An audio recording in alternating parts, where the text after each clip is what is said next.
Well, it's always great to sit down with Bob Adamski of AWP Safety. Welcome, Bob. Thank you. Thank you. Glad to be here. Hey, Bob, tell us about your fleet real quick. So AWP's fleet is roughly about 5,500 vehicles. We are spread out across U.S., Canada, and Hawaii. And our vehicles are mainly used to protect work zones, traffic safety, and set up work zones. Yeah, got it.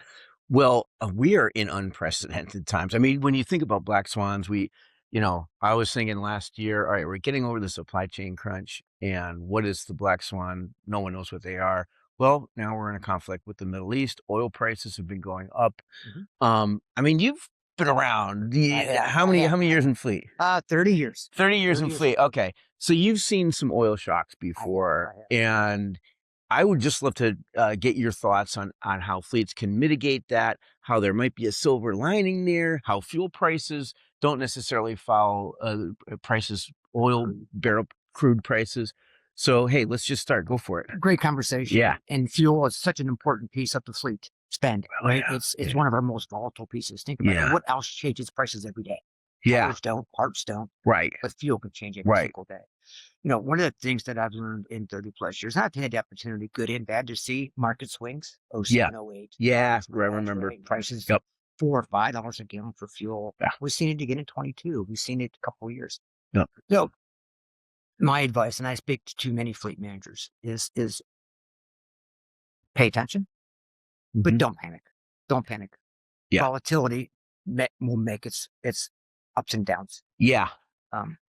One of the things that we could always look at in fleet, though, is when we have a price spike, fuel, labor, or material or parts, use some of these things as some of your initiatives to help you, because it's easier. It's easier to sell a 10% idle reduction, for example. Oh, prices right. At $4 a gallon, not at $3 a gallon. That's right? great. Because the ROI is Yeah. much bigger. In that case, 25% more. Yeah, So for sure. When you're a large fleet, it could literally be millions of dollars every year. This could be something that could help you sell that initiative. Sure. Look at it. Sure. Look at it. Yeah. Look at, when it comes to fuel and gasoline, using your fuel provider also for cleaning up your reports. Are your reports as clean as they need to be? Okay. What does that mean, cleaning reports up? How many bad mileages are going in when you do fuel transactions? Good example. Do you truly know your mile per gallon?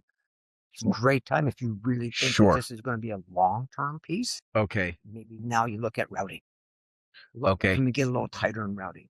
Yep. And can we reduce maybe the sales vehicle? What's that personal use allotment? Things along those lines. Personal use allotment. Yep, for sure. There's many things Yeah. you can look at when fuel goes up. Yep. To maybe help you get some cost. So what can you do with your fuel provider? Let's say you got a fuel card and you get the reports. You trust that the reports are accurate, but what are the proactive steps that you can do? So I think one thing that we all face in the fleet world is, are we not card sharing? Is the right card using for the right vehicle? Right. Are we getting fuel in the company vehicle, not in the personal vehicle? Yep. Most of us are involved in telematics in some way. There are many telematics that are now linked with your fuel card provider. Yes. And verify, hey, truck 1, 2, 3, 4 was truly at that cell station. Yeah. When they got fuel. Or you get that alert saying, hey, fuel card 1, 2, 3, 4. That truck's not at the fuel station. Yeah. Little things like that. Sure. And as fuel costs are high, typically, it gives us the opportunity to help some of these initiatives. Because let's be honest, none of us really expected this spike from 80. We really didn't. 120 something in barrel. None of us budgeted for it. That's true. Right? That's we true. budgeted for the year. Right. At this spike for the next few months. Well, when senior management comes to you, there's really, here's a good question. Senior management is going to come to you and they're going to be wringing their hands, and you don't want to necessarily say, hey, there's nothing we can do, because there is stuff within your control. How do you answer that question? Always things we can do. Okay. And I also give advice to start off every year with your strategy. Yeah. What is your strategy for fleet for, say, 2026 we're in right now? Yeah. Do you have a fuel program in there, either reduction or some kind of change, or EVs or whatever you're going to do? Yeah. Know what your initiatives and your plan and your strategy is. So when senior leadership does come to you, hey, we're seeing a 25% pickup in fuel costs. What are we doing? Oh, we've got a plan. This is what we're already working on. Right. And again, this might be the opportunity for your senior leadership to say, can I help you? Can I back you Yes. more on this? Right. So again, Yeah. sometimes you can take these. Now, here's a real positive. Prices come back down. And they Yeah. will. We see And it, they right? will. And they Come will. back down. Yeah. Guess what? You now have these initiatives working for you. Yes, So your exactly. original savings can actually end up being more. Right. Fair enough. Yeah. Mhm, And hey, in your estimation, I mean, you see price of crude go up. mhm. Now it comes back down. That doesn't necessarily relate to pump prices. Pump prices could stay high. It could. And that's pretty much what we see, right? We will see crude spike 25, 30%, what we just did overnight. Right. And we'll see gasoline go up by 50 cents. Right. Now, then we'll see 2 days later, crude come back down, Right. half of that. But yet gasoline is still going to stay up there. It Yeah. will go up quick, but it'll always come down much slower. We see that over time. We know that. Okay. Yeah. Okay. Now, if you could crystal ball this conflict and what it's going to do, I'm putting you on the spot, That's Bob. But fine. I mean, Yeah. like, do you see prices moderating, or do you think that out of an abundance of caution, suppliers are going to keep prices high just because we don't know where we're going? Prices will stay elevated probably until the next marketer says, okay, let's back ours down a little bit so we can drive more traffic. I'll tell you Okay. what I do. I'll tell you one thing I look at. Yeah. I have a 42-mile drive to work every day. 42 miles. 42 miles. And Okay. one of the Oh things I boy. look at all the time is the fuel prices. Yep. And what I have learned in my career, and I think probably others will say, oh, yeah, I've noticed that too. When you start seeing a lot of fluctuation in pricing, Yeah. prices are on the way back down. When you see fluctuation in If you pricing, it's see on the way if down. you see this gentleman's price or this store's price is say 349 and his are 345, Yep. well, there's a pretty good chance that that 349 is going to be coming down tomorrow. Okay.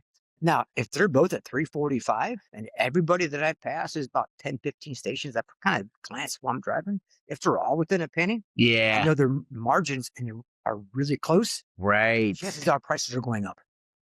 Oh, okay. Well, Think of this that. is all right. Well, this is cool. So if I'm driving down, I'm driving in this commercial area with all kinds of fuel stations, and I look at prices that are kind of all over the place. That means margins are probably pretty fat for that area. Margins are pretty fat for And that prices area. at that one will start coming down Start because coming margins down. are fat. And they Okay. want to get you to get Got it. that solar pop or that big drink or big gulp. And There you go go. to the store. So how they can do I see. Okay. And then when they're a penny off, that's just what I've that's noticed. yeah. And for the areas that I've worked in and traveled in, I've seen that over years. Be pretty consistent. Not Okay. saying it's all for all areas and all states, of course, but Okay, last question. What does it make sense for fleets to pre-buy fuel? I mean, how does that work? I mean, is it I've done for some of light duty, medium duty fleets? I I've done mean, some of that in my past life, like make a deal rack price every Wednesday at noon, right? And you hold that for the week. for the week. Yeah, for the week, or however you want to negotiate your contracts. I've Okay. done some of that. There's pros and cons to it.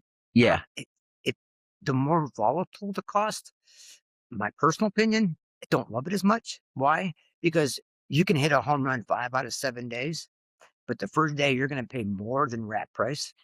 You Somebody's going to walk in and say, why are we paying more? yeah. Well, we Good might have point. paid less for the last 5 days. Yeah. It Yeah, balances yeah, out. yeah, yeah, yeah. Yeah, and it's work, I guess. It Yeah. is. There's pros. A lot of it though depends on what you buy. Is it gasoline or diesel? Some big differences there too. Okay. And what kind of fuel and what state you're in, and what area, and what are the general margins in your area?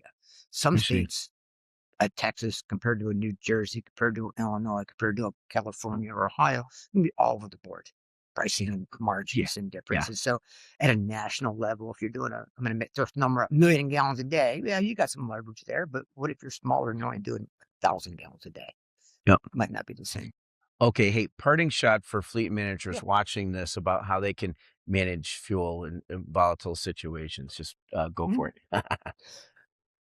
Always have an initiative and plan. We Yep. know that fuel is Okay. one of our most volatile pieces. Have a strategy. Have a Yeah. plan. Communicate that strategy. Yeah.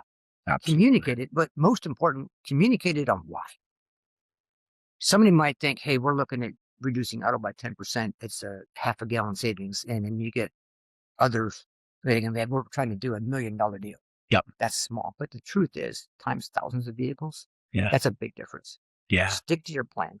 Stick to I your think plan. also most important on that, though, regardless of fuel prices, make sure you go back and you touch your strategy at least quarterly. Are we on track? Okay. Okay. How Yeah. many of us, myself included, we started off January or late December with super ideas, and we're going to do this and we're going to do that. And you get about April, May, it's like, Dad, we need to go back and look at that. We haven't put any work to it yet. Yeah. It happens a lot in our world, right? We get busy. Other things come Sure. up. Sure. Sure. Yeah. Yeah. Love it. Keep that strategy. Touch base on it either monthly or quarterly. Are you on track? Involve the right leadership and partners and team members in there to help these things get accomplished. But most important, communicate the whys.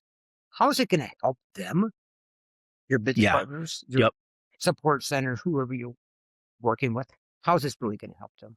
Well, Especially for times like that's this. great. That's a great capper. It's a great Yeah. fuel capper. Okay, keep the fuel cap on, right? Check And, engine light tells you the fuel. Yeah. most important, is make sure when costs are up, put the right fuel in the vehicle. Oh, well, there's That's that. a great one too. There's Talk about that. exceptions. Yeah. Monitor your exceptions. Don't Yep. be putting premium in vehicles that don't need premium. Great point. Yeah, and you can use your fuel provider, your fuel card for it. And set yourself up with exceptions. Yep. So they go to the right person. Yeah. Yeah. Perfect. So that if they're filling up a premium, that exception goes to whom? Mm-hmm. Well, great, Bob. Thank you so much. Great information. Thank you. Great talking Okay. with you again, Okay. as always.